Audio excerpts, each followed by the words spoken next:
We have all seen how the conduct of I.N.D.I.A axis is so repugnant to the interests of our nation. From the intolerance debate to award wapasi to chowkidar chor hai to rafale corruption to Pegasus eavesdropping to Chinese army defeated Indian army to Hindenburg 1 to now Hindenburg 2, we have seen it all. However, the ass in the lion's skin, along with his pliant stooge media, it seems, is ready with another episode of blunder. Clothes may disguise a fool, but his words will give him away. If you have thought this about Rahul, you are not wrong. But this moral also applies to his puppeteer Soros and the Chinese Communist Party. Soros has brazenly declared himself to have an active interest in overseeing the downfall of India's Prime Minister and hence India's upward trajectory. India, Modi and business tycoon I.N.D.I.A are close allies. Their fate is intertwined. I.N.D.I.A enterprises tried to raise funds in the stock but failed. I.N.D.I.A is accused of stock manipulation and the stock collapsed like a house of cards.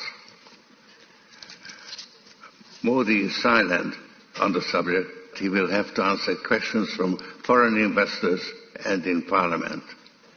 This will significantly weaken Modi's stranglehold on India's federal government and open the door to push for much-needed institutional reforms. I may be naive, but I expect a democratic revival in India.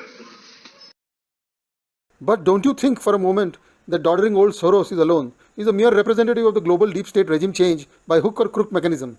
Now many of you may think that USA needs India to counter China, so why would they want to destabilize us? Well, for one, we are pursuing an independent policy in our own national interest and won't be subservient to any superpower.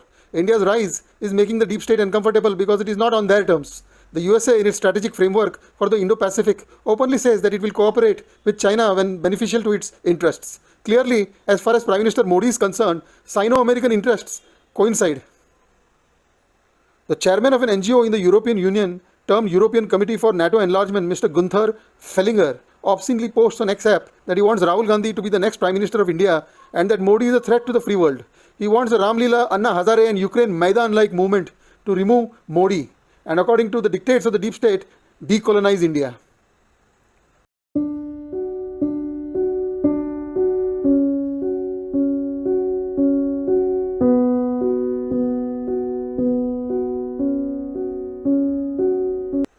The goal here is to use any means to construct a vicious false narrative to dismantle our business class and thus destroy India's rise so that global hegemony is preserved. OCCRP, which is reportedly behind Hindenburg 2, is funded by Soros' Open Society Foundations, which also patronizes certain Congress personalities. Of course, this time Indian agencies are keeping a vigil on the capital markets.